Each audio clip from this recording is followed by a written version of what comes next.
Welcome everyone to the day three of the training for Azure 104. We have Robin with us today, and he will be taking the session. And let's hear from him.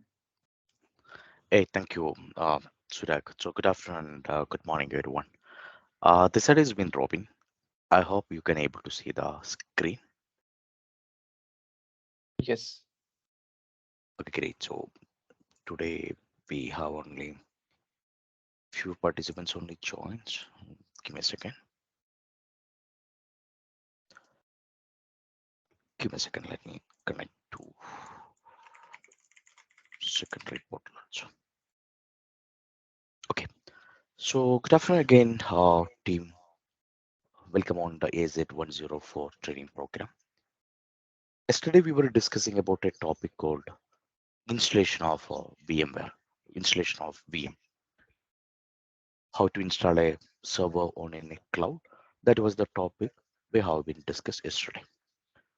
So the point yesterday we have been learned the moment when you install a VM on a portal, by default, this has been getting a public IP address and you are getting a private IP address also. Yesterday we have seen a demo of installation of a VM. Today we'll be discussing about how to connect this VM, how to access additional network interface card, what are the challenges you are going to face it in a real-time scenario here. So right now you can able to see we have configured a VM which has been Windows Server 2019 on in a cloud portal.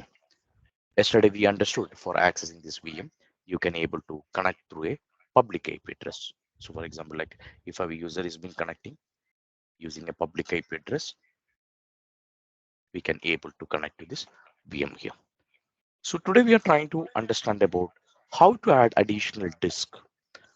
Now, if the customer is coming with a request saying that they want to go for additional server or additional disk or additional network interface card, how this can be able to add it on in a Microsoft Cloud side. Let's take a installation of virtual network interface card. What is the use of a virtual network interface card? Can you comment it on in the chat? What is the use of a network interface card? What is your understanding about that?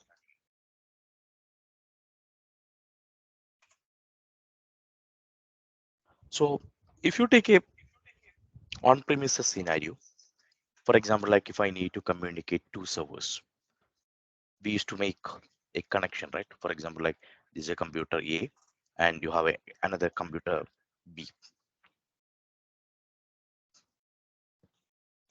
For making a communication between different computers, first option we used to use it's like you used to take a cable that's called RJ45 cable, right?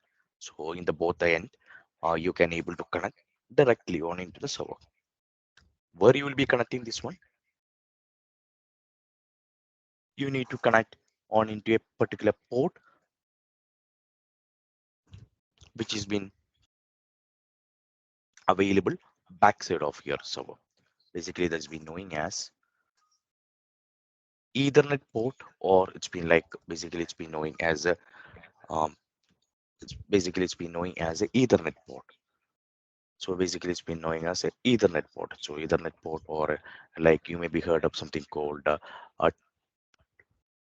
NIC card or a NIC properties, or it's been like a Ethernet port or a physical port, or it's been like a network interface card. Generally, we used to say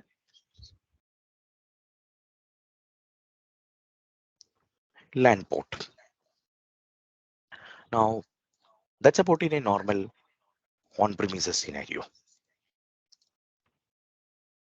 For example, like if you want to connect more device,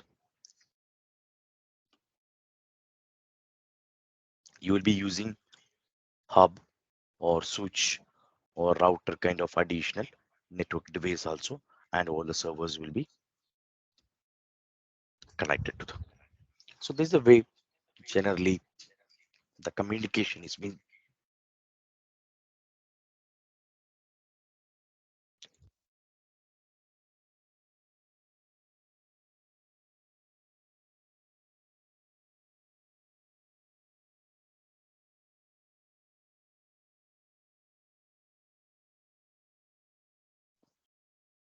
This is the way that generally the communication is being established in a on-premises.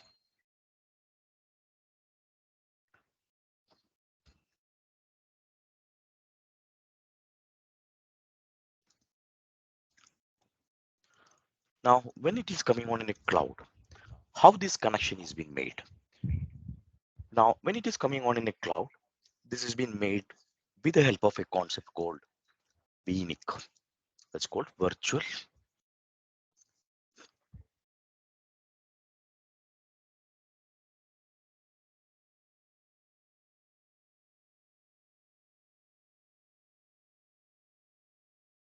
It's called virtual network interface card. So instead of putting a physical card here, you will be using a virtually, you will be creating a network interface card and that will be attached here. Now, when it is coming on in a cloud, the moment when you create a VM, by default, there will be a VNIC card will be created automatically. By default, only one uh, network card only it's been created. You have an option to create more than one network card also. By default, the VM has been assigned only with the one VNIC. So the IP address which you are going to assign into the VM, for example, like a public IP address or a private IP address, that will be associated with this VNIC.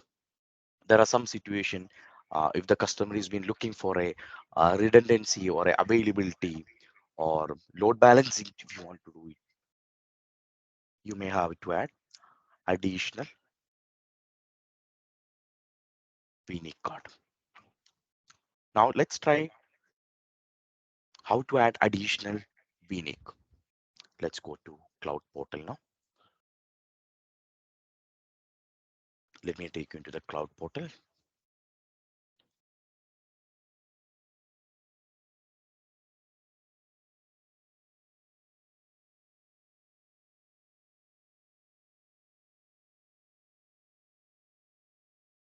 Right now you can able to see the cloud portal here. If you go to the cloud portal, let's create a VM. Currently we have a two VM has been already created here. Right now you can able to see I have created a demo VM1 and have a demo VM2 also here. Now, if you go to the VM properties, if you go to all resources, you may be able to see there is a network interface card already it's been assigned here. If you click on this all resources tab, which you can able to see on the left side of your screen, if you are clicking here, you can able to see there is a network interface card has been already created. If you can click on here, you can able to see the available network interface card currently it's been configured on this cloud portal. And in the left side, you can able to see the name of that card also. Generally, the first few letter it's been representing the name of the VM where this network interface card has been associated.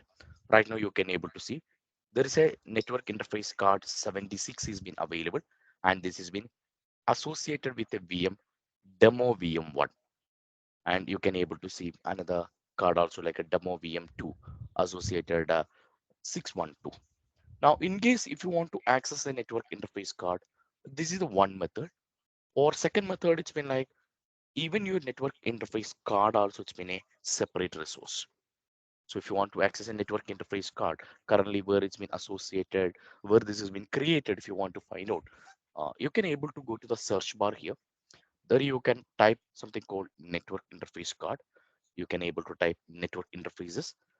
This will be listing available network card currently it's been configured here.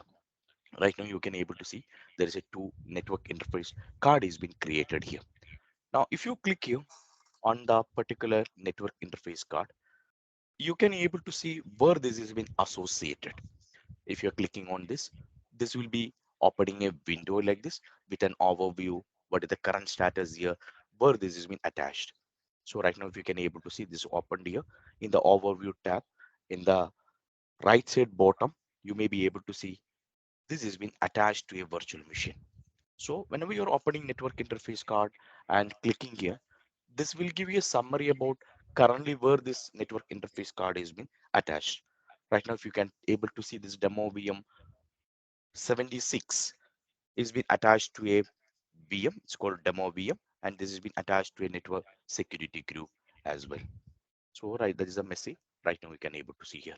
Now, if you go back to the second one, a similar way, if you are checking, you can able to see this has been attached to another VM here. You can able to see here. It's been just opening up. You can able to see this has been opened and showing like this has been attached to another VM called demo VM2 also. Now, if you go to the VM properties also, for example, like if you take a properties here, right now you can able to see there is a VM has been available here. Now, if you attach to the VM here, you can able to see here. If you are clicking on the network tab, which has been showing on the middle of your portal, if you're clicking on that, this will help you to take you into the network interface properties. So you can able to see right side, you can able to see the network interface here. If you click on the network interface here, this will give you the details. Like right now, you can able to see the IP address currently it's been associated. What is the private IP address or what is the public IP address currently it's been associated to this network interface card. All of us are already familiar that IP address are generally it's been assigned to a network interface card. So currently, whatever private IP address currently it's been using, it's been assigned to this network interface card only. Now, currently we are in a customer place. Right now, we understood only one network card only it's been assigned here. Customer is saying like, no, I need additional network interface card. How to add an additional network interface card? There are two methods you can able to use it. The first method currently I'm showing it's been like on in the VM itself, you have an option to add additional network interface card. If you go to VM and if you are clicking on the network option here, networking option, if you are clicking on the right side top, you may be able to see there is an option of attached network interface card, and you are getting an option to detach network interface card also. You may be able to see there are two options uh, showing here. Attached network interface card means that from the name itself, you will be able to identify you are creating a network interface card that you are attaching with this demo VM. Detaching means that, for example, like if you have a multiple network interface card is been available for a VM, you have an option to, or you have a provision to remove that network interface card. When we were working on in an on-premises solution, how generally we used to remove or add attaching um, additional network interface card. We used to shut down the server. We used to open the server, and we used to get an option for PCI Express or a PCI's ISA slot where you have an option to add network interface card. But here, this needs to be added on into the cloud VM. So you are not going to open the physical host here. This you are adding with the help of a cloud portal here. Right now, this two option is being grayed out. You know what is the reason behind that? Currently you may be able to see this two option is been a disabled mode. You are able to see one in the top. Any idea way this has been showing as a disabled mode? Can you just comment it on the chat?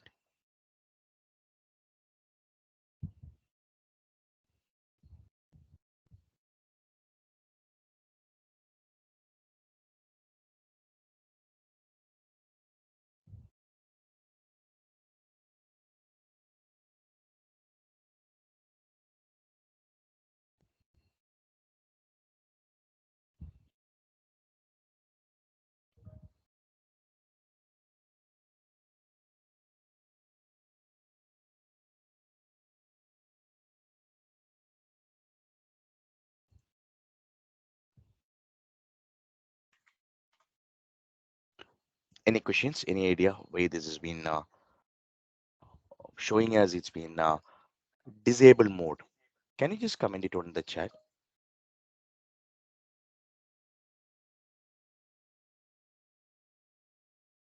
Any idea what is the reason behind that? This basically, let me wait for your input here. Give me a second.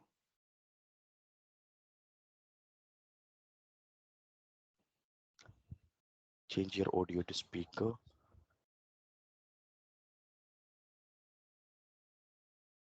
Probably we are using a demo account. I can hear it loud and clear, but Is there any audio issue? I'm just looking to a chat and saying like there is some option, some message. I hope his audio has been loud and clear, right? Right now I'm using a speaker here. Okay, yeah. So the reason it's been like right now the VM currently you're taking an example here is been a running condition. This is something like you are traveling in a car and on the road, if you want to change the tire, is it possible? No, right? You need to park left side or a right side. You need to stop your car. Then only you will be getting an option to change your car, right? It's not that we are not James Bond, right? In James Bond movie, you may be seeing like in a on fly, you may be changing the car and all these things, right? But that is not possible here. So the point you need to remember here at any point of time, you are getting a request for adding an additional network interface card. You need to go for stopping the VM. You need to ensure that the VM is been currently it's been stopped. Now, it's not that you can just go and stop the VM. That is not the right procedure. So in case at any point of time, if you want to make any kind of a configuration change, if you take any organization, all organization will be following a practice called ITIL practice. If you're not familiar with that, have you heard about a term called ITIL? ITIL is the normal operational process, or it's been a practice generally we used to follow in a customer place. So if you take any customer place, um, you need to ensure that the customer has been following a ITIL process. Right now, we are trying to make a additional network card change. This basically configuration change. So in case if you want to make any changes here, you need to raise a ticket in the ticketing tool. That's called a change request. You need to have a change request to be available. Then only you can able to make it a configuration change. And in the change request, you need to ensure that you added this is mean as a added this has been a um, outage has been added means that you are stopping your VM. So we need to have a you need to have a proper procedure is being followed here because you need to ensure that the system which you are currently are using that needs to have a downtime is being available. So that's an important point you need to remember. So the moment when you are going for any system changes, you need to have a downtime is being needed. How to take a downtime? You need a approval from the business also. You need to ensure that you need to ensure that you have created a downtime for your system. So otherwise you will not be in a position to um, make a changes on the system here. So there is a ensure that in case at any point of time, if you're planning to make any change of a VNIC configuration, you are making a downtime and you are able to make a network change here. So let's go back here. Currently, let's go and try adding a additional network interface card here. Let me stop this VM here. Let me stop it here. I'm just initiated a stop button here.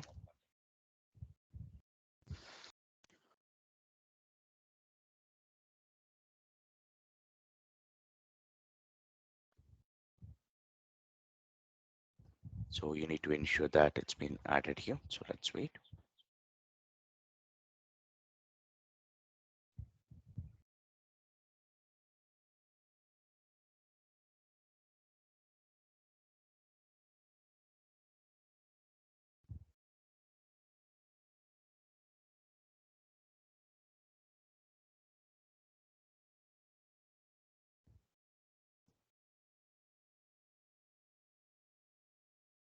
Let's wait for this. Right now, if you go to networking tab down here, you may be getting a message on the notification area saying that, hey Robin, your VM is being stopped now. Now, if you go to network card here, right now you can able to see you have a option to attach additional network card here. For example, right, I'm attaching additional network card here. I just given create a new attached network card. For example, like I'm just adding a network card. It's been like a backup. I can able to add additional network card and couple of NSG options also I'm able to get it here. So right now anyway we are not discuss about NSG options here. So I just given the option is been selected as an additional network card. Right now you can able to see on the notification area adding of additional network card is in a progress state now. Let's wait.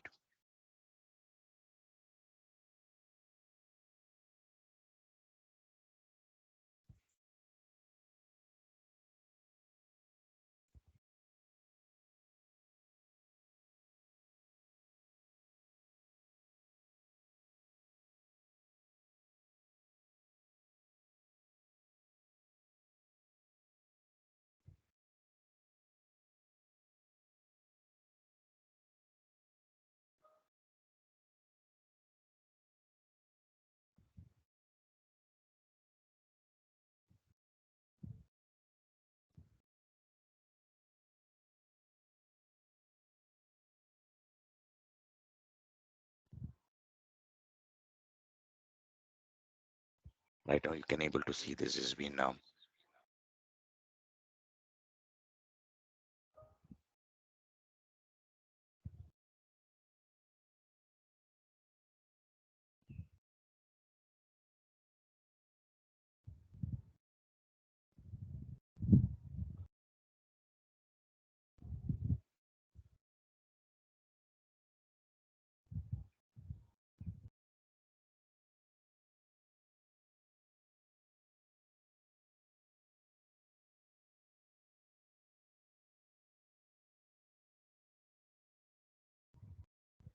you can able to see there is a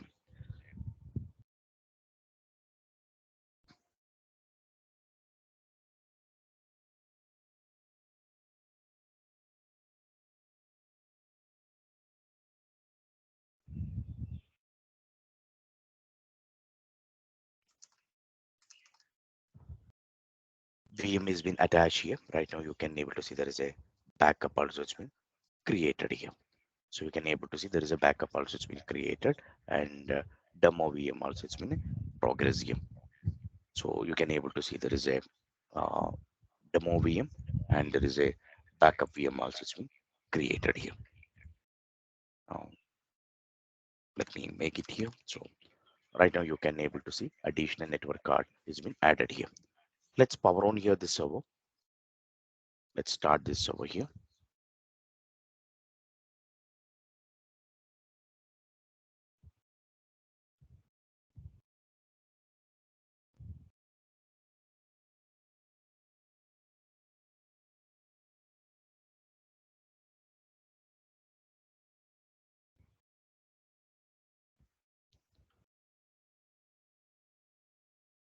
Right, I'm just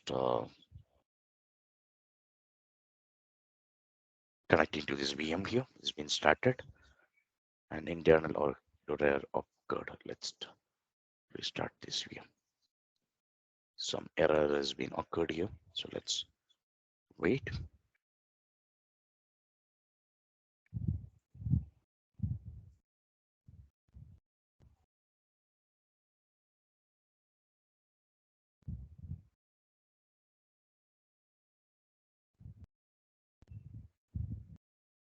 VM has been having look like some issues here. Failed to start. Let's wait.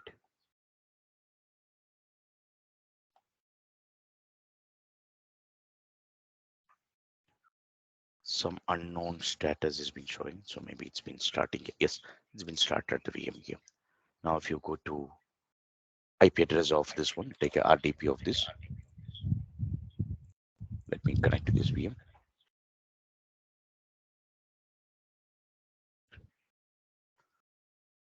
Right now, you will not have any option to use a pointer here. In the cloud portal, we we will not have any option to pointer we won't work in the cloud portal. I have only option is to select it like this. Right now, let me connect to cloud portal here. So we are giving IP address here for connecting here.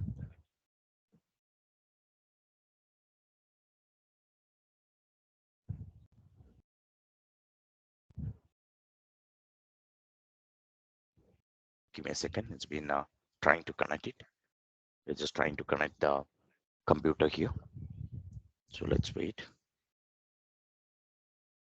Getting some error message.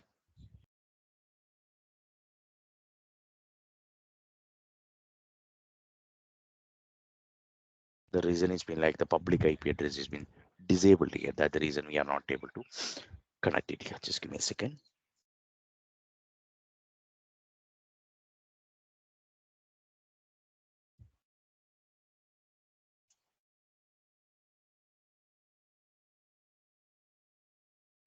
Currently, the public IP address for this VM has been removed. That's the reason I'm not able to connect. So I'm just connecting it using a public IP address. Let's wait a minute.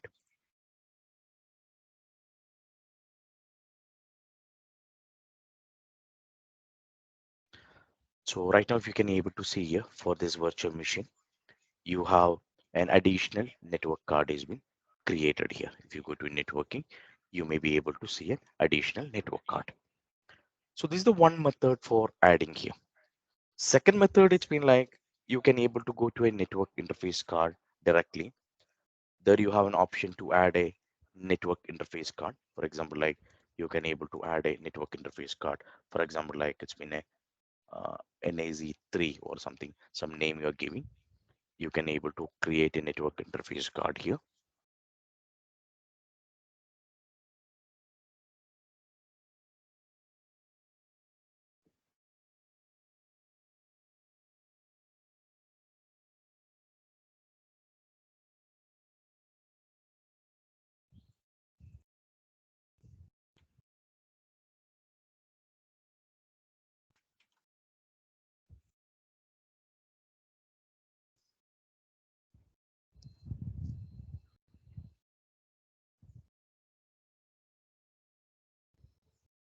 Right now, you can able to see there is a network interface card has been created here.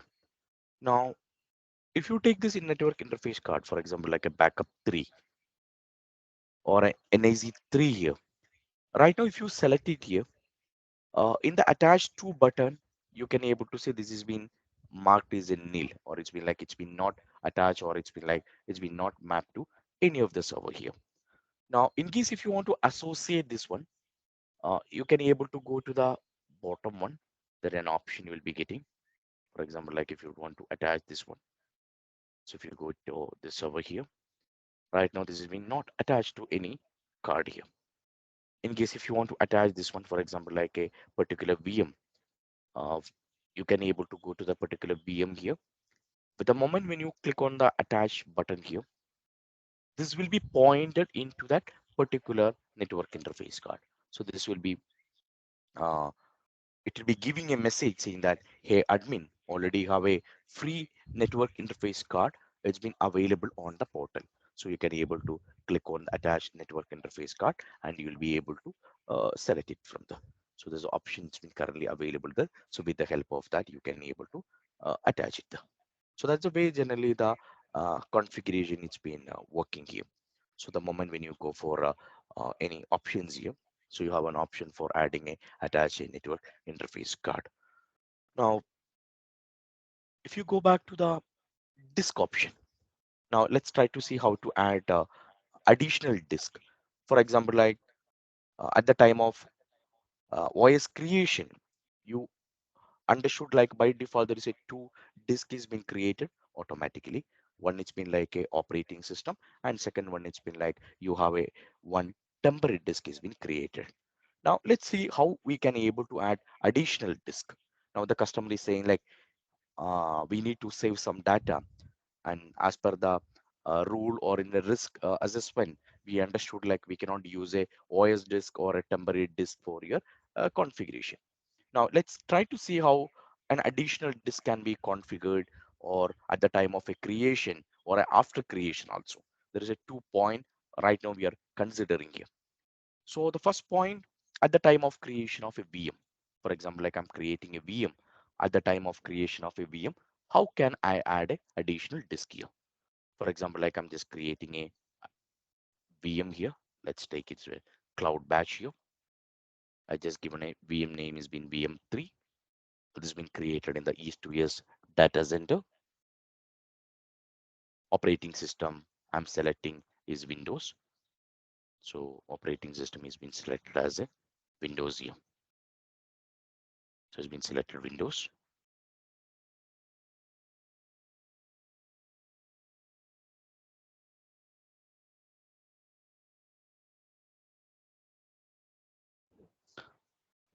So selected as a Windows here. Now, in case if you want to add additional disk, while creating a virtual machine, the moment when you try to create a virtual machine, the second tab you are getting is called disk here. If you're clicking on this disk button, here you'll be getting a couple of options here.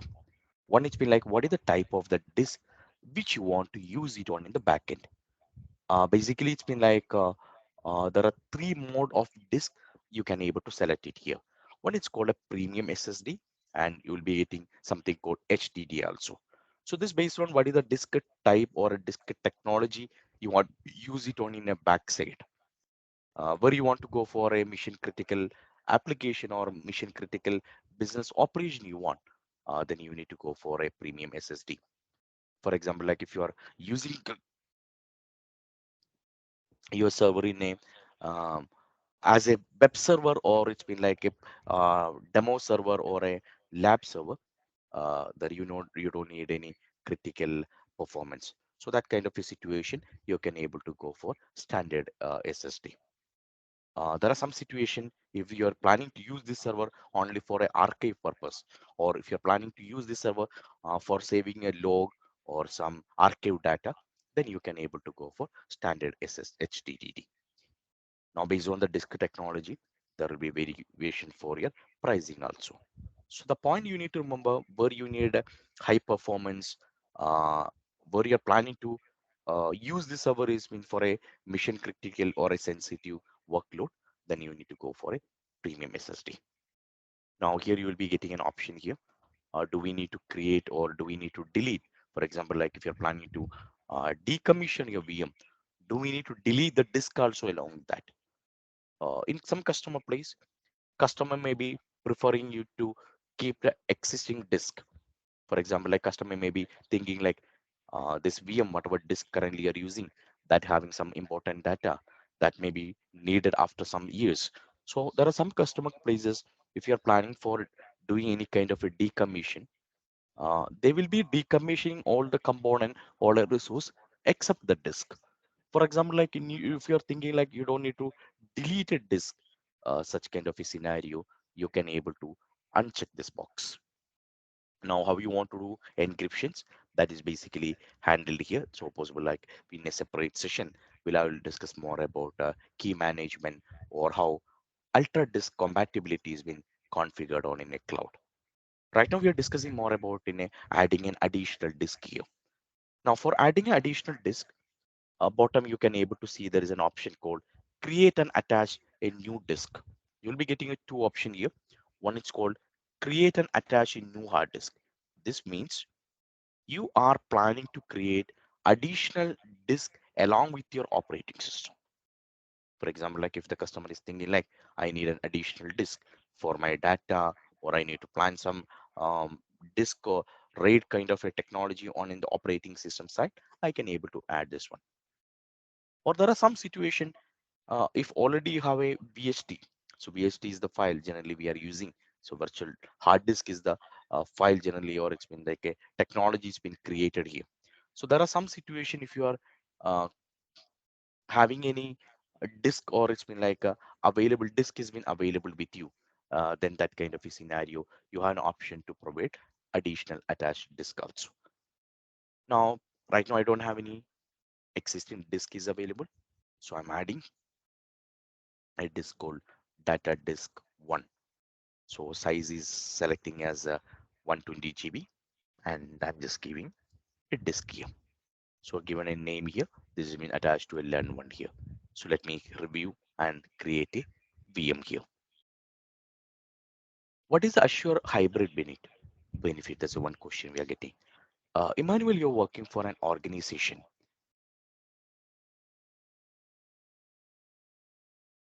where you need to integrate your on-premises server also. For example, like if you have a license has been available in the existing um, server which has been hosted in the on-premises server, so that production key or activation key can be used in the cloud VM. That basically is been known as hybrid benefit. Now, coming on into the server here, you may be able to see VM creation has been started here. So let's initiate it that. So answering to Emmanuel question, uh, if you already have a server key has been available with you, there will be some cost reduction you will be getting. That basically is known as Azure hybrid benefit. So right now you can able to see here VM creation has been progress. So while creating a VM, I've been added additional disk also. Let's wait for that.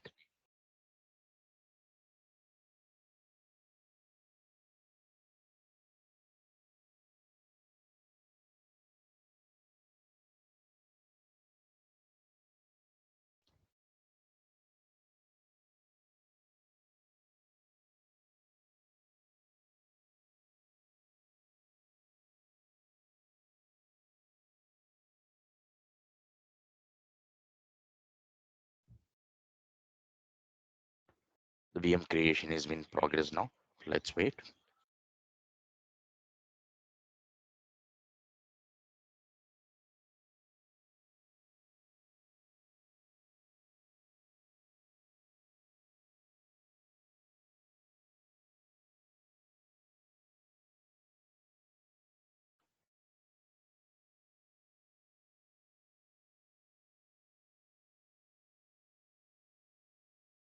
Now the deployment is in progress now. It's been VM3. You can able to see on the screen. It's been progressing now. Let's wait.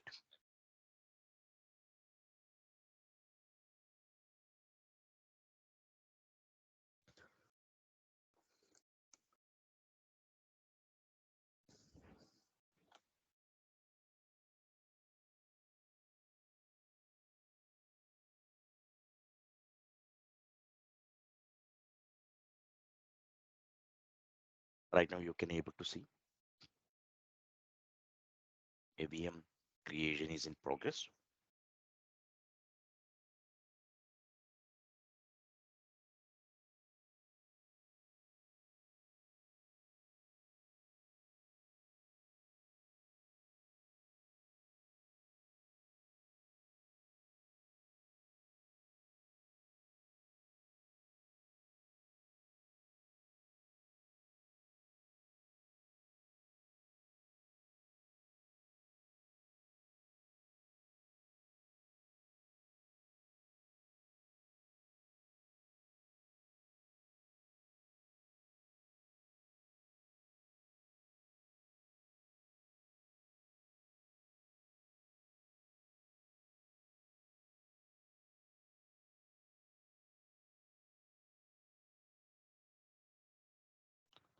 You're not seeing my screen. Okay. Okay. Okay. So look like screen is got disconnected. I hope right now you are able to see the screen.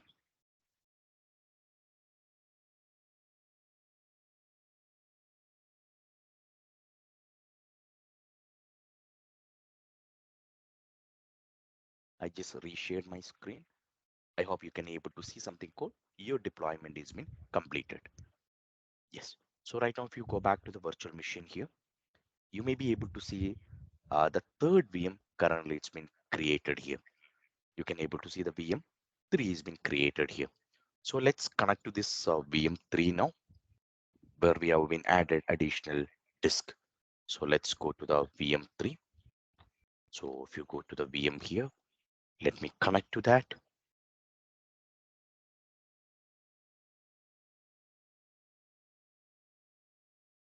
Give me a second. Let's connect to that VM here. Let's give the username and password.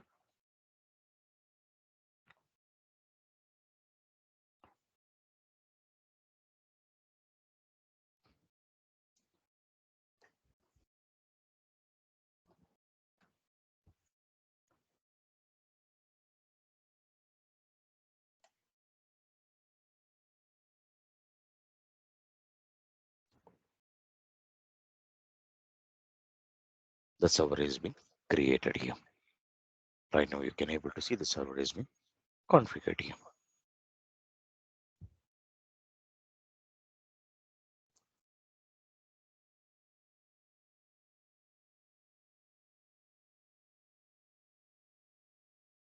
Now if you go to my computer here,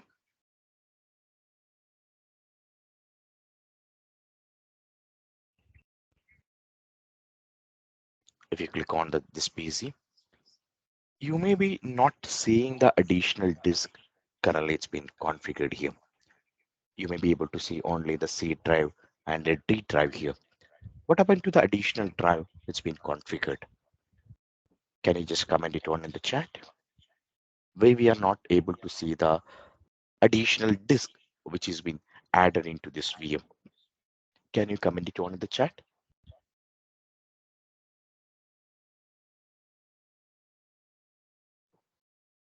Any idea? Right now we added additional disk, but it's been not showing here. So the reason it's been like similar like your on-premises mode. As long as if you're not initiated disk in the disk management tool, this won't be displayed inside the my computer. For example, like if you want to use this one, you need to go to disk management. You have a disk management tool has been available. You can able to, or there are basically two tool we are using for managing a disk on in a Windows aspects. One it's been like a disk management tool. There is a graphical user interface tool. You can just type, you can go to run and type disk mgmt.msc, or if you're good in a command wise, you can able to type something called disk part. You can able to type disk part with the help of a disk part command also. You can able to manage. The reason it's been like you attached or you created a disk, but this has been not initiated here. That the reason you are not able to manage the disk here. Now, right now, if you go here, you can able to see it's giving a message saying that, hey, admin, good morning. There is a disk is been attached here. The disk number has been disk 2 here. Do you need to initiate it? Do I need to decrypt this disk? That's a message we are getting. So based on the partition style, basically you have a GPT or a MBR, there are two partition is being supported here. So based on what is the type of the partition style, your organization you want, you can able to add it here. Right now you can able to see you have an option to add it here. So right now you can able to see that disk 2 is been added here. So you can able to see it's been disk 2. Now if you go to disk 2 here, there is an option for creating a partition here. Let's create a simple volume. So just go to a simple volume here. So you can able to see simple volume here. You can just create that drive. You can just able to create a partition and you can able to use it here.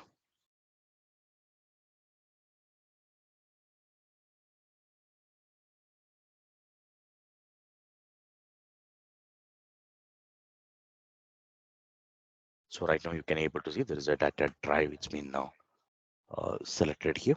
Now if you go to my computer, you can able to see there is a data drive message has been showing here. So you can able to see there is a data drive option has been available here. Now this is the way generally the disk has been attached. Now in case if I need to add one more disk, the same procedure you need to do. You need to go to the cloud portal here. Now you need to go to the click on the disk here. Now based on the customer requirements, you have an option for attaching a disk here. For example, like if I need to add another disk here, you can able to go and attach another disk. For example, like another disk. I'm just giving 4 GB size. So you need to just click on the button save here. Right now the VM has been already created. After creation, if someone want to add an additional disk, it's very simple. You need to go to the VM properties, and in the properties you can able to save it, and you can able to give a disk. For example, like a data disk 3. Let's save it here.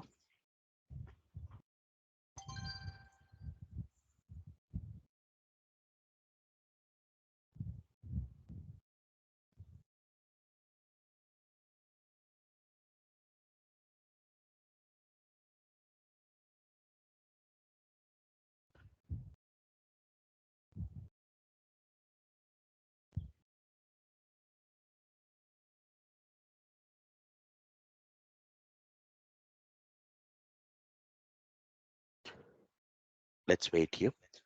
Now, if you go to server here, go to disk management, and if you do a scanning, you can able to see disk 3 also it's been connected here. Right now you can able to see another disk is been attached here. So you can initialize and you can start using that disk as well. You can able to see, you can able to use that disk also. To attach an existing disk, it's been the same process, Janardhan. For example, like if you already have a disk here, you can able to select that disk from here in the tab. You need to just go to attach X. You need to select the second option. Here, Janardhan, you may be able to see there are two options, right?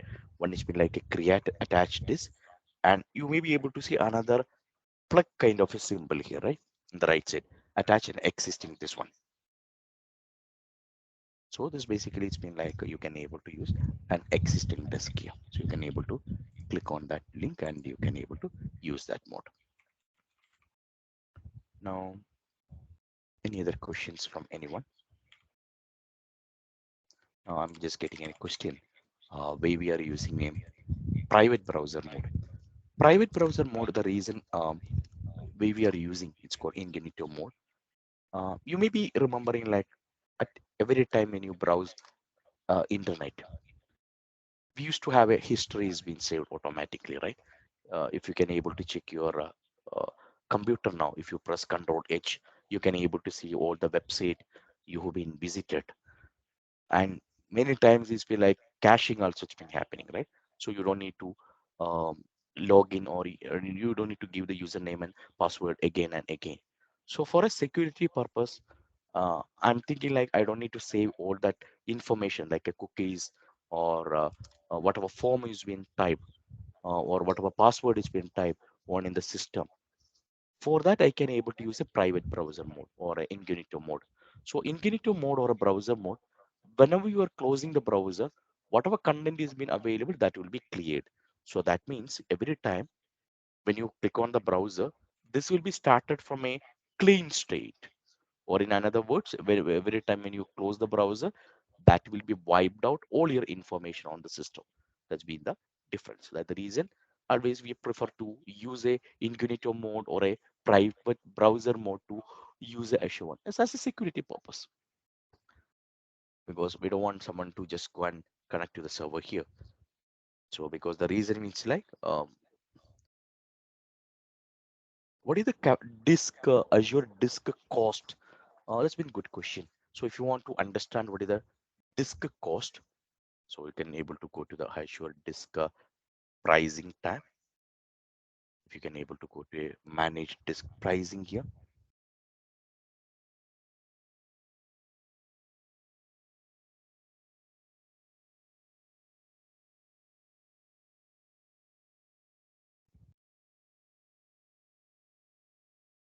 you can able to see here.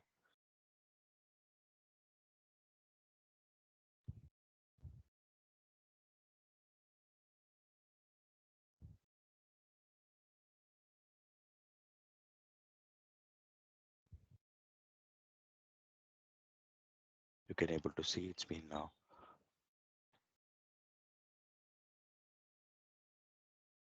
If you are clicking on the disk tab here, from here you will be able to find out the details here. What is the cost has been coming for each disk. you can able to get it from here. If you click on here, so from this tab, you'll be able to find out the details here.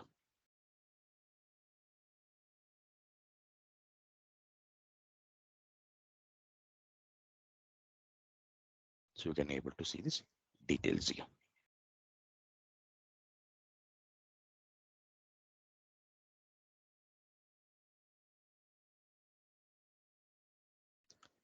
Now, in case if you want to calculate a price for a particular VM, you can able to go to pricing calculator also. There is another tool also it's been available for a calculating a, Azure price. If you click on Azure here, if you come down here, you have an option for storage here. From here, you can able to select what if in case if you are going for any particular disk or in a VM, the size if you want to calculate, you can able to see here. So you can able to calculate from here the cost for this VM.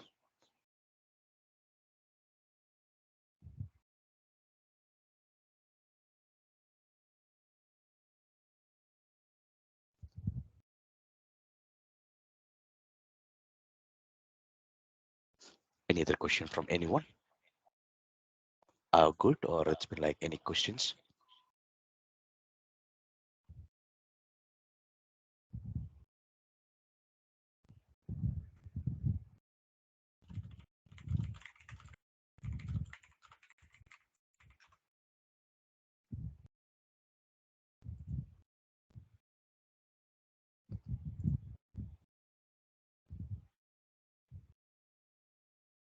We got another question. It's been like accidentally have been deleted a VM and a disk attached to that. Is there any possibility to recover? As long as by default in a portal, you don't have any option to recover. In case if you have a snapshot is been enabled or if you have any backup is been available, you have an option to restore that. For example, like if there is a VM, you have a snapshot or it's been backup is been running, you can able to recover. Or you can try for creating a ticket with Microsoft. Some situation they may be having some tool has been available. Even only Microsoft can help on that. By default, you don't have any of option for that.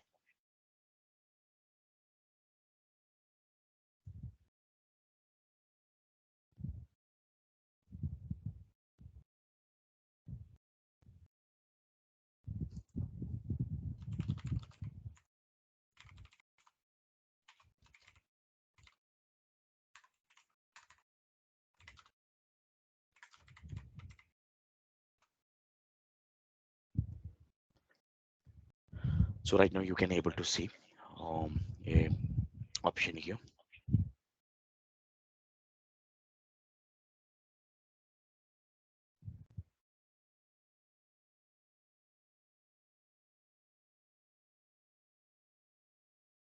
Any questions from anyone? It's been good. Okay, so we'll do one thing, almost an hour now. We'll take a 5 minutes break. And after a break, we'll see how to shut down a VM, how to assign an IP address, and we'll try to see how to configure a private IP address and a public IP address on into the VM. And we'll try to see how to install a IaaS or a web server also. We'll try to see how to create a web server also here. So we'll take a short break here and we'll come back and we'll try to see adding a couple of admin tasks here. So let's wait a 5 minutes break on. Thank you.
I hope all are back.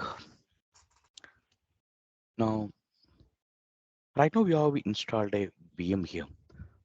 Now let's see how we can able to install a how we can able to shut down the PC here. So people maybe many times people having questions related to that, how to shut down a VM here. So let's try to see how to create a VM or how to manage a VM here. That maybe is the important part here. So now before moving to that, give me a second.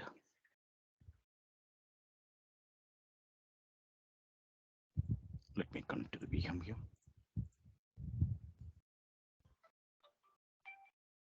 Give me a second.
Right now you can able to see we had a discussion about adding a disk here.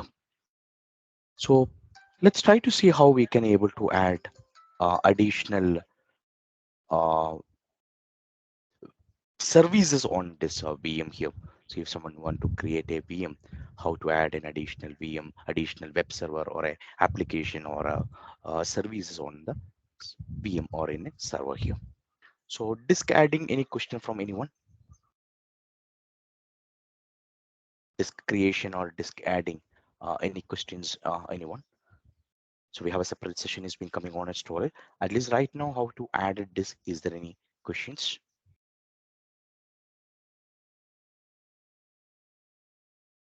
I hope it's been good and it's been clear also.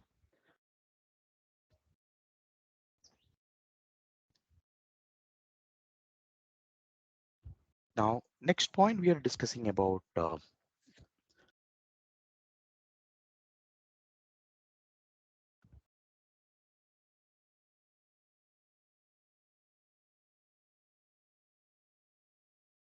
creating a web server here and how we can able to manage additional servers or additional um, additional services here. So now before moving to that, you may be seeing like how we've been added a VM here, right? Now let's see how we can able to connect to the VM. So that we've been seeing like using an RDP, we are able to connect it here. Now, in someone want to shut down this computer, how do we do that? Now, if you take a VM here, if you are clicking on the overview tab in the virtual machine, if you are clicking, you can able to see the available VM currently it's been configured on in the server here. The first you will be able to see the name of the VM.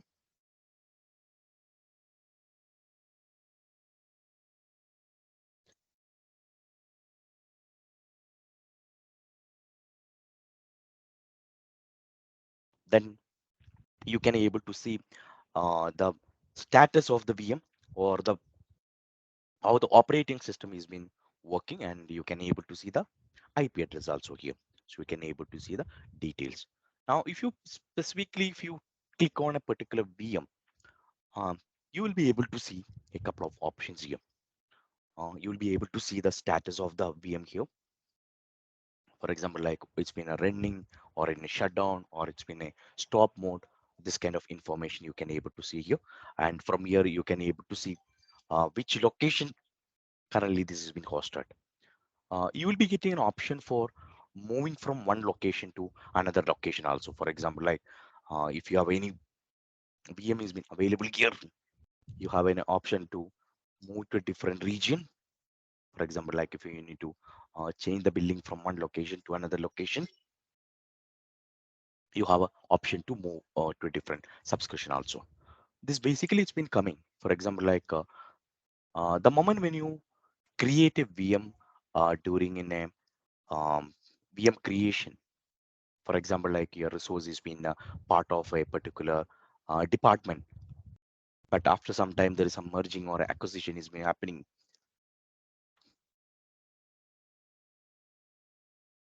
Organization want to change the billing to a different department. So that kind of a situation, you may have to change your region,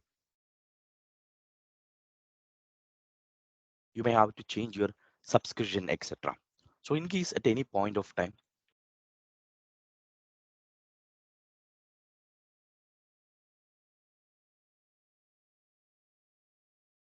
you need to change the resource uh, region or a subscription or a group, you can go to the properties.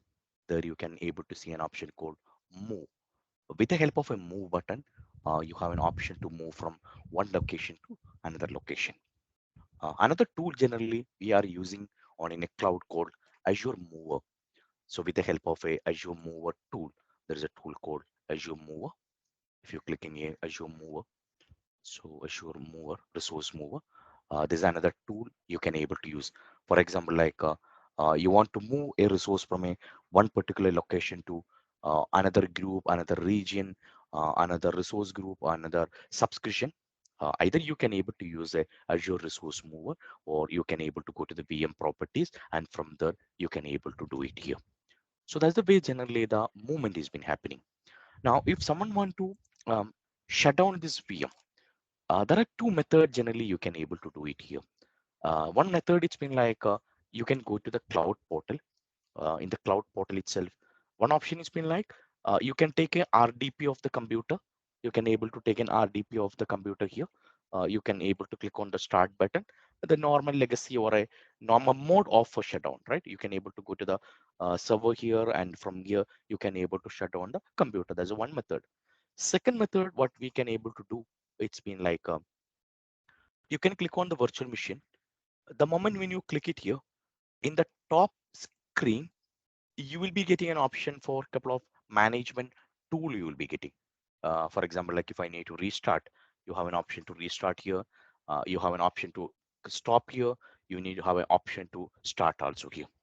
But the point you need to remember is the moment when you initiate any admin activity, if you're triggering any activity, especially like if you're initiating a stop button here, um, this will be making you a couple of changes on the system. For example, like the moment when you uh, enable a stop button here, this will uh, release whatever IP address currently it's been assigned here. For example, like by default, you have a public IP address has been assigned here.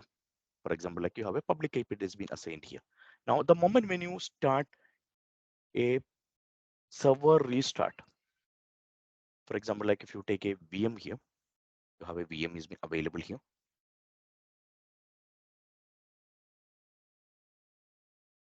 For example, like you have a VM is been available here.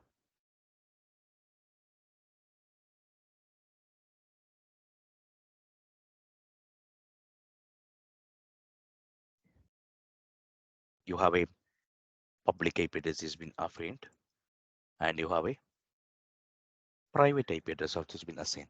By default, when you configure a public IP address, this may be configured in a dynamic mode. There are two SQs available, dynamic and static. There are two mode you can able to assign a public IP address. In case if you are initiating any shutdown using a portal, the public IP address will be changed. So every time whatever public IP address has been assigned, that will be getting a different IP address. So what is the concerns here? For example, like you are working for a project or in a company where you have been configured a web server. You take a scenario like you've been configured a web server. You have a web server is uh,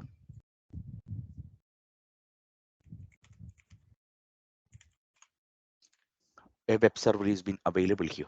So dynamic mode is been configured here. So this web server is been generally it's been mapped with a dynamic IP address here. Now the problem here is been like every time if you are rebooting using a cloud portal, in case if the public IP address is been not configured in a static mode, the IP address will be changed. So your website will we won't be able to access by the customers because by default your web server is been aligned with a public IP address. There are two mode your public IP address can be configured. In case if your the public IP address is been configured um, in a mode of configured in a mode of in a static mode. Basically, you have an option for resetting the password or resetting the IP address here. So that's an important point you need to remember. So in case if you are initiating any uh, restart or reboot kind of activities using a cloud portal, this concerns we have.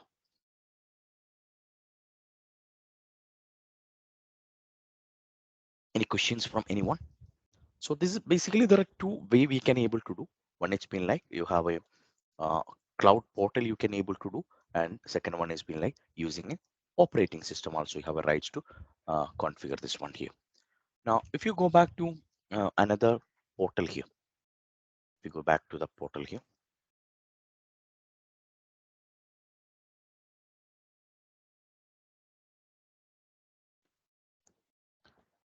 if you go to a cloud portal here, right now we've been initiated a stop here. So right now you can able to see the status is being changed to stop button here. That means the server has been currently it's been deallocated. That means from the existing host this has been moved to a different host here. So that's an important point you need to um, remember here. You can able to see there is an important point you can able to configure here.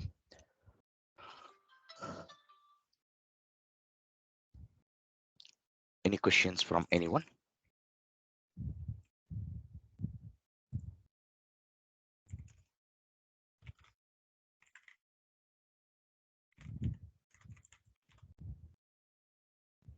Stop VM is when yeah, that'd be a good question.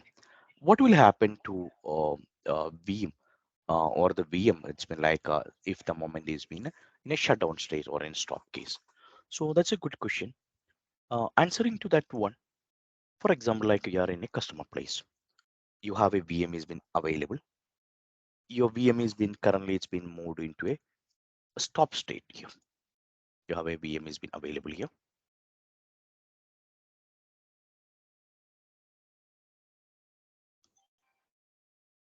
You have a VM has been available here. This has been moved into a stop state. Now, before moving to the stop state here, we need to understand when we are calculating a VM pricing tab, you have a two cost is being involved. One, it's been like there will be a compute cost Compute cost means that the RAM or it's been like the CPU, that kind of a components is been calculated as a compute cost. So there will be cost is been charging for your compute, and there will be cost is been charging for your disk also. So your total VM cost means that computer cost plus there is a disk cost also, because there is a disk is been reserved for you. Right now, if you decommission or deleting your VM, technically the old resource who's been participating in the VM, it's been removed. So there will not be any compute cost because all the compute component is been deleted, and all your disk component also it's been deleted. So there will not be, will be zero cost. But the moment when you move your computer into a stop mode, only the compute resource is being moved into a stop mode. But the disk currently you're using, that disk is been always is been reserved for you. So there is a disk is being reserved for you.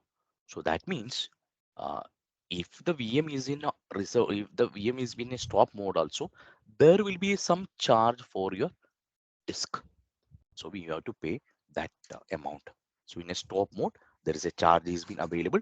There is a cost or a pricing is been available that for your VM.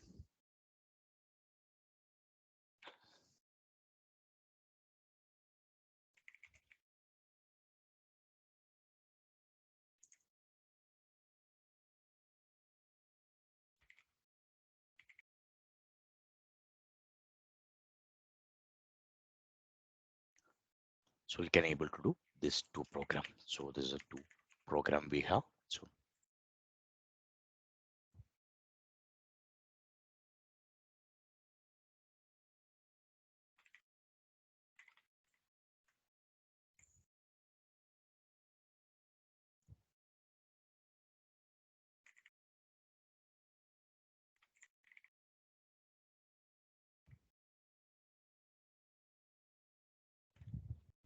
can I use a public IP address is already I have? No, um, you cannot bring your own private public IP address from your on-premises one. So the only option is been like, because the reason it's been like the cloud service provider has been assigned a only a set of public IP address from each region. So there is no option of bringing your existing public IP address to your cloud portal. That's not been possible here. Um, is there any reason to use a dynamic public IP address? Is the type of example? Um, that depends upon like a lab scenario, Sania. Like it's been like a lab scenario, but most of the time, you have an option to set a static IP address also. The moment when you plan for configuring a static address, you can able to go for you can able to go for a configuration of static public IP address for your uh, server here. So the moment when you go to public IP address, you have an option to set that. We have a separate session is been coming here. I'll show you that how to set a public IP address here. So here you have an option to select it that the moment when you go for a public IP address, you have an option to select is been static IP address. You can able to select it's a static here. So the moment you go here, you have an option for selecting dynamic or static.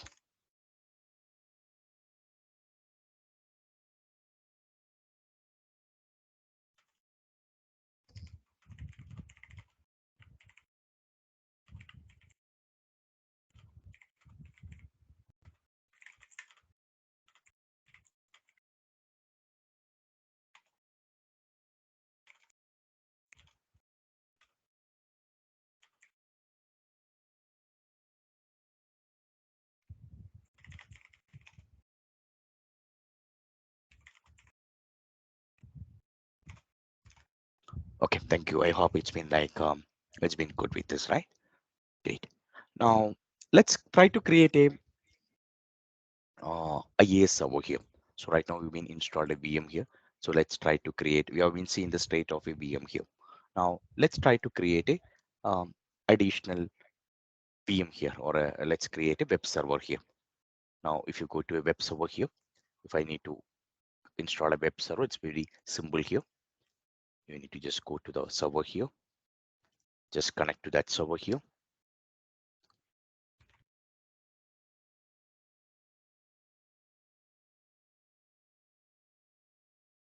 Now let's connect to a VM here because that has been delayed. So currently the VM has been stop state. Let me start it here.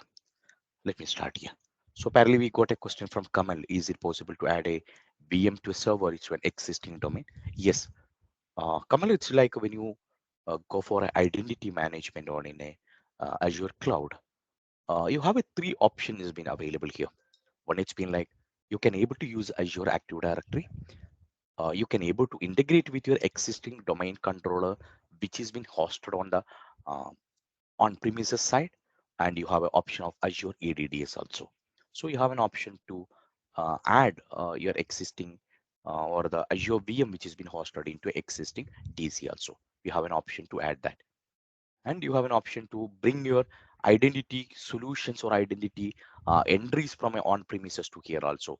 That basically it's been done with the help of a concept called AD Connect. So with the help of AD Connect, you can able to connect it here.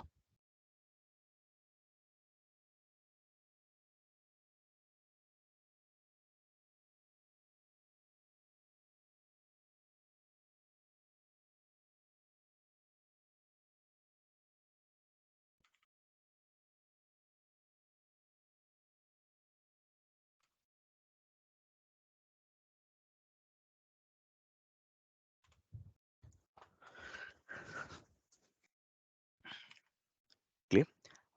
Okay, great. Now let's try to create a IAS server here. Right now we have a VM has been running here. Let's try to see how to add a web server here. So let me install a, or let me connect to this VM here.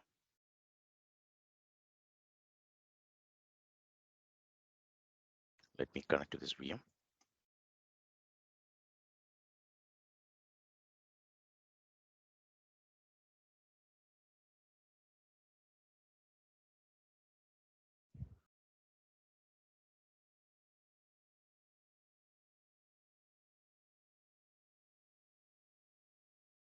Right now you can able to see here. I mean just connected to the server here. Let's install a web server here. So let me go to the server manager here.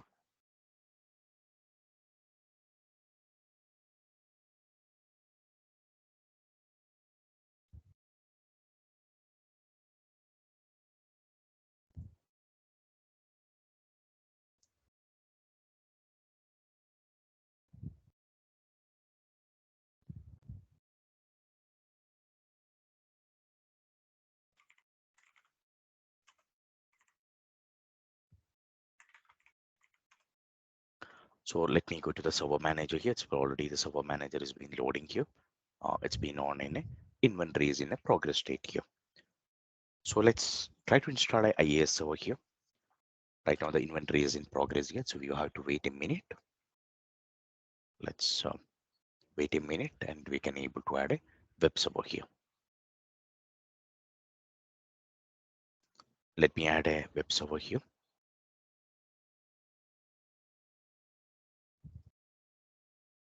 I'm just adding a web server here. Add features, create, install here, and network here also. Let's install a installation of web server here.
So right now you can able to see the web server has been installed here.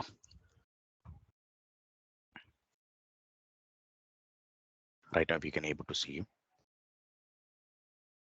we have a web server has been installed here. Now if you want to check it locally, you can able to go to the portal here and you can able to add it here.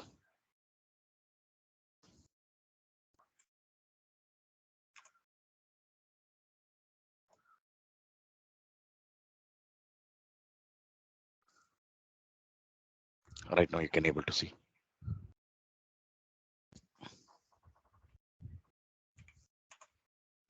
So you can able to see here, you can able to add it here.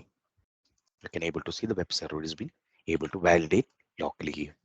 Now in case if you want to validate from outside, if you go to the web server here, you can pull the IP address, public IP address from here, and you can able to calculate here. You can able to get the details here. You can able to access from outside right now. Right, so you are getting an error message because by default HTTP has been blocked here. That's the reason I'm not able to access here. Right now you can able to see there is a error message will be coming. Yes, the reason it's been like by default the HTTP packet is being blocked by the VM.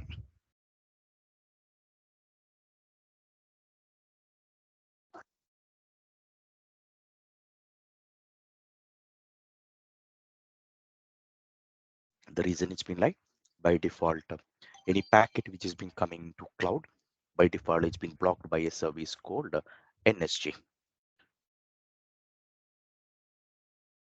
So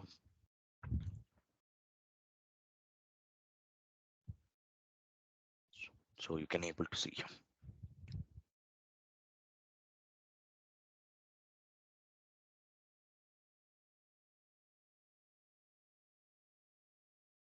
So you can able to see it's been like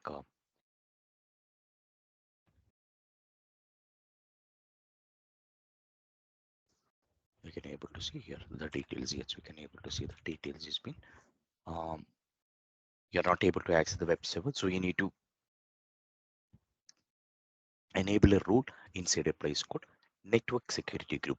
So tomorrow we'll have a discussion about network security group here. Now any questions here so far? Any questions from anyone? If you're good, we'll go for the subscription part. We'll try to understand about pricing calculator and a cost part also. Any questions from anyone?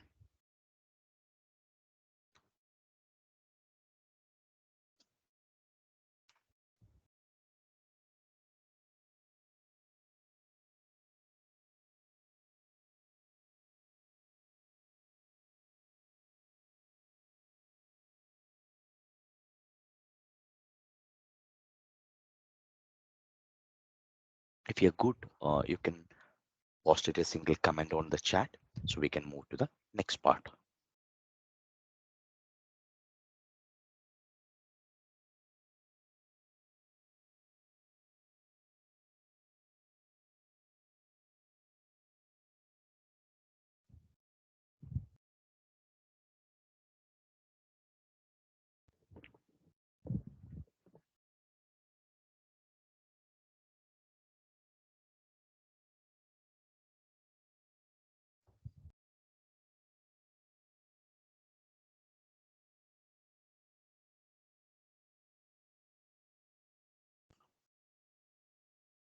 Yeah, thank you.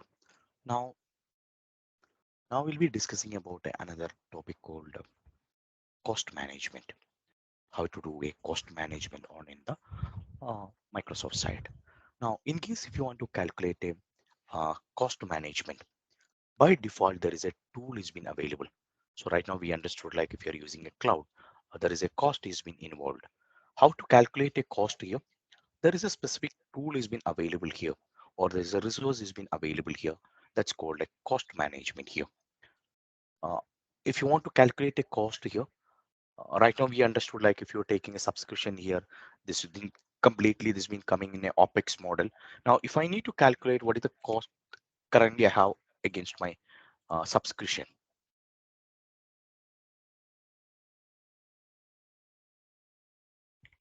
we can able to go for a cost management tool.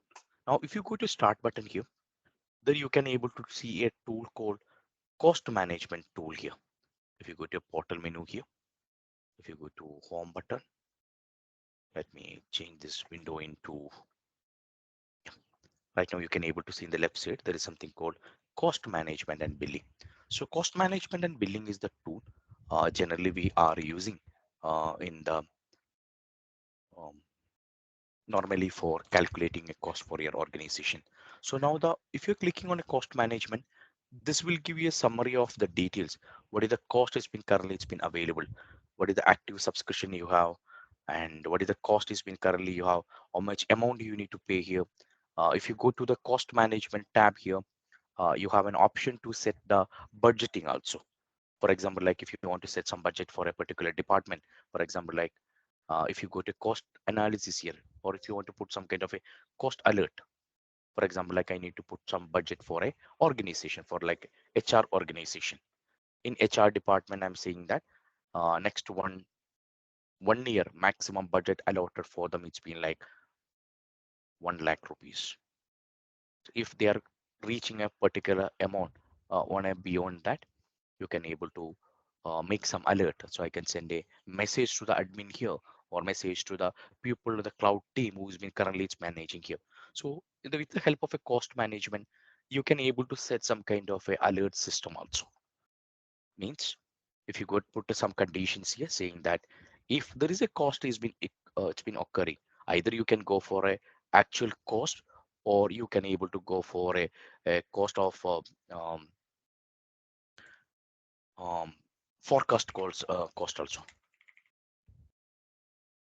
So you can able to go for a forecast cost, and you can able to go for a actual cost also. So this will, once you it's been reached here, for example, like you have a 50 percentage or some particular percentage, this will send you a message to you. So it will send you a message saying that you can able to put some kind of a conditions here, and the manage action you can able to put as condition.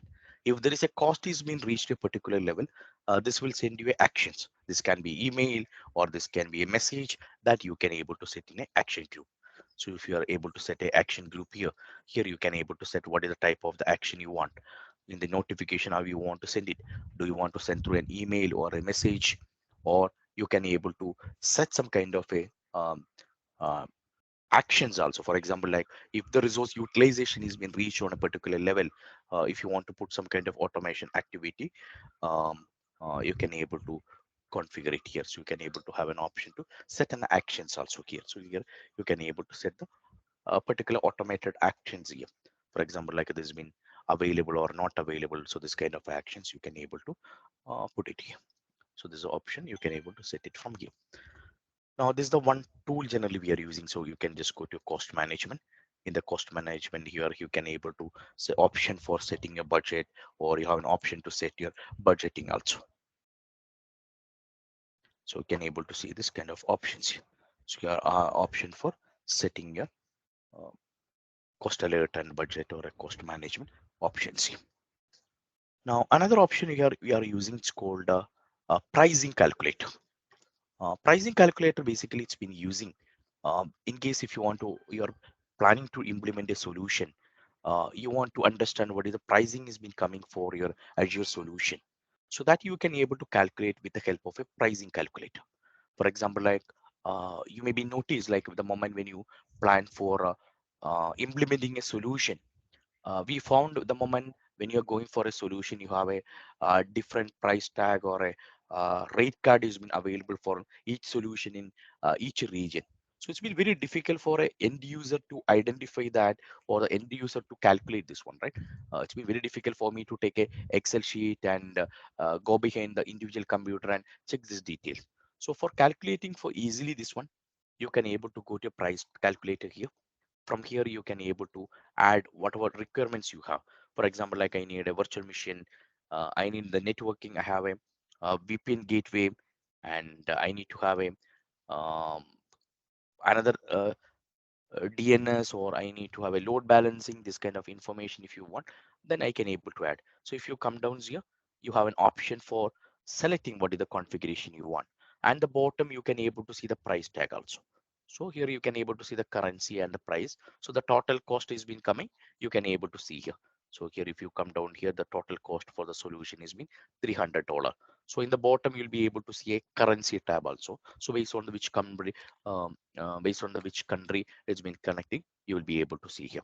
So you can able to select it from here. So with the help of that you can able to see the currency, and you can able to select it, and here you have option for saving the details also. You can able to save this detail. So this will help you to uh, uh, artifacts your cost with the management. For example, like when you're planning for having a discussion with your management, with the finance and the cost which is being going to come for your solution, this document will be an artifacts for you. So this will help you to substantiate your input into management, saying that, hey boss, if I'm going to assure, this is the cost is been coming, and monthly this is the cost we are going to get charged. So this pricing calculator will help you. There is another tool has been available called TZO also. TZO in Azure also. TZO in Azure is basically known as total cost ownership. Is basically knowing as total cost ownership. This basically has been using, for example, like you already having a solution available in your organization. For example, like on premises. So the moment when you approach your business or a leader, the first question you may be getting like, what is the benefit business is going to get? How much money you are going to save with the help of this? This may be the first question you may be getting. So for understanding this one, TCO is the tool will help you to do a comparison. For example, like if you move your solution from your on-premises to a cloud, how much money you are able to save it? What is the workload analysis you can able to do with the help of a TCO? So TCO will help you to understand the total cost which you are going to get it when you're moving or when you're migrating from a on-premises to cloud. So TCO and pricing calculator, these are the few tools generally we are using in a customer place. So this will help you to understand that, and this will be able to take some financial decision when you go for a migration on in a customer side. So this important point you need to remember, or you need to take it. Now, when you move on into the SLA part, if you go to the uh, SLA part, if you go to the SLA part, each component currently it's been hosting here. Microsoft is having a SLA document. There is like Microsoft has been guaranteeing SLA for each component. So if you take a service level agreement page, here you can able to see Microsoft guarantee for each solution here. So let me paste it the link here. For example, like if you take a compute, Microsoft is saying like if you're using a virtual machine, Microsoft is guaranteeing 95% of uptime if you're using a hard disk here. If you go for a premium SSD or a availability set or availability option, Microsoft is been giving guarantee of a 99 percentage or 99.99 percentage. So these details you can able to set it from the SLA tab. So this, in case if you Microsoft is been not able to meet this SLA, you will be getting a service credit points from the Microsoft. So that will help you to reduce the cost. You will be getting some cost reduction on the total pricing from the Microsoft here. So that's about the SLA part.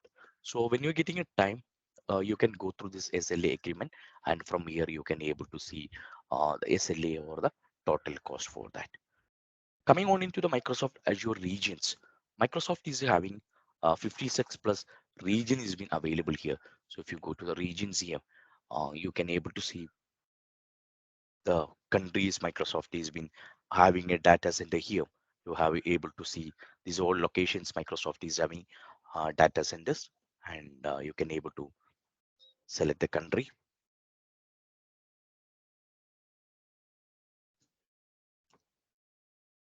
You can able to see the countries Microsoft is having data centers.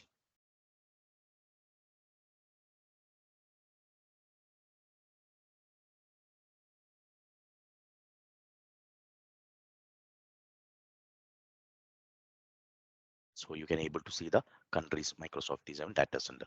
So each country may be having different product is been supported. So the moment when you're planning for implementing any products on Azure, ensure that you are referring this page. So you have a option of configuring here. So you need to refer this page here. That's about the Azure products. Now, when you go to the Microsoft here, if you click on the help page in the right side top, you may be able to see something called service health. So service health is a tool generally we are using for a troubleshooting purpose. If you click on the service health tab,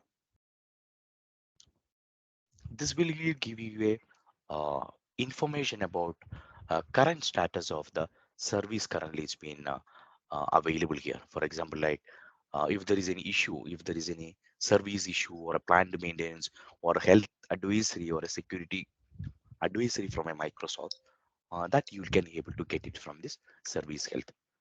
You take a scenario like you've been implemented n number of give me a second.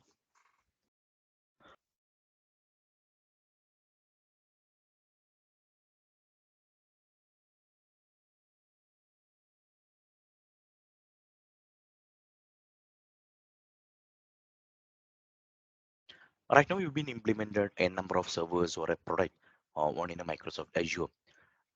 There may be service issues, or there may be outages, or there may be planned maintenance. There are some situations where may be some security options also, security advisories also it's been happening. Now, how to identify this one? If you go to service health, if you click on the service issues tab here, this will give you details here saying that you can able to see here there is some outages been happening in West Europe here. You can able to see some message here. So this will give you a message saying that, oh, there is an issue has been going on in West Europe.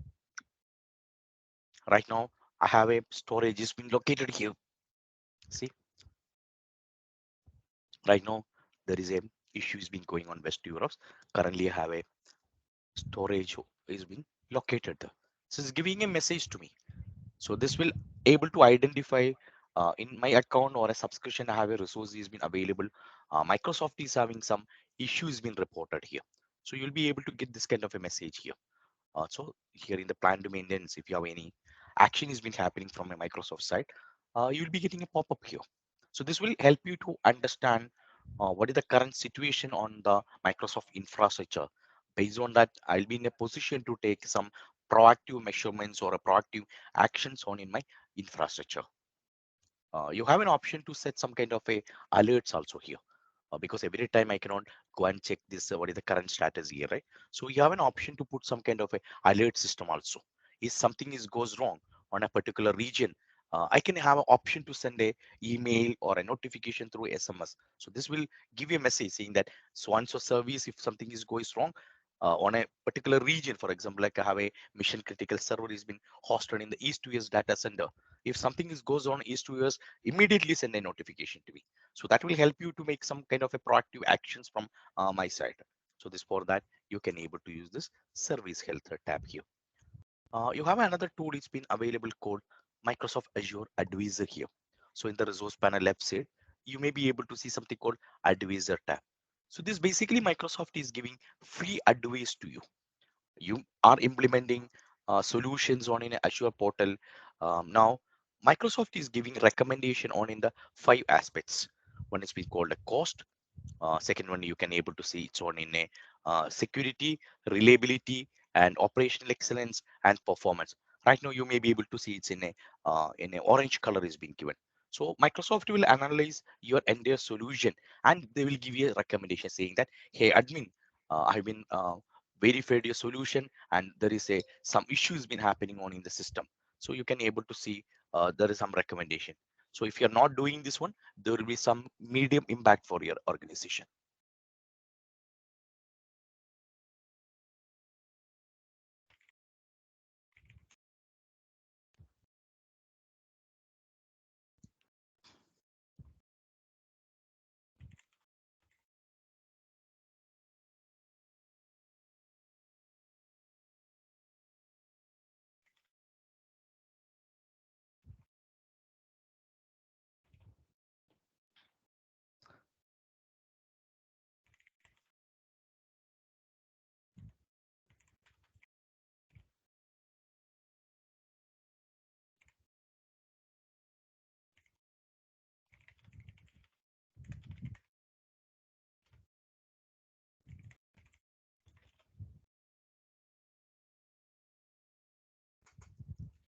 So that's the way it's been the advisor has been working. And so this advisor, Azure Advisor tool has been help you to understand this one, and this will help you to um, understand this one, able to get some kind of advice from a Microsoft. You don't need to pay anything for that.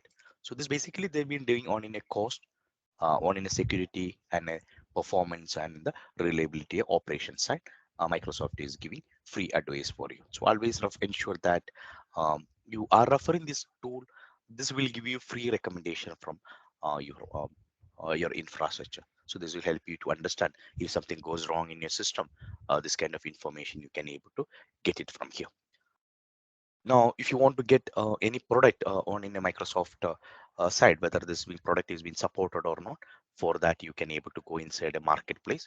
Marketplace will give you almost an 88,000 plus product which has been supported on the cloud portal. So this will give you a complete uh, uh, Microsoft or a non-Microsoft tool which we can able to implement on in a cloud here. So tomorrow we'll be moving on into the IP address part. We'll be discussing about how to make a VNet. We'll try to see how to assign a public IP address, private IP address. We'll try to see how we can able to configure internal firewall that's called NSG and a couple of NSG configuration. And if you're getting a time, we'll go for the firewall and a NATing configuration also. And the day after tomorrow, we'll be moving on into the DNS and Active Directory and then monitoring aspects. Yes, that's been day after tomorrow. We'll be covering configuring hybrid connectivity, configuring user creation, configuring role-based access control, integrating with the existing domain. So we'll try to cover these points on day after tomorrow. So next another 5 minutes, I will not be in a position to start IP address here. So I have to pause it here. So possible I'll take a Q&A from you. So you have any questions from anyone? Let's have a discussion or else we can move to the next part.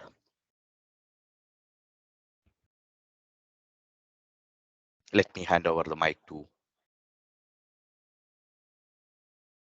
So we are getting any questions here. It's been like, what is the equivalent certifications you want on into the um,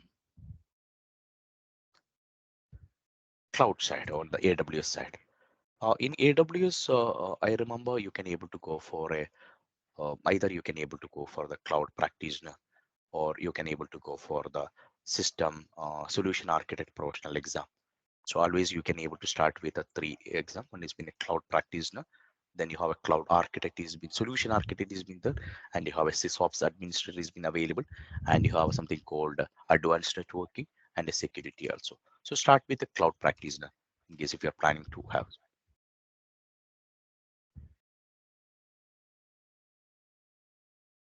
So let me hand over mic to Captain.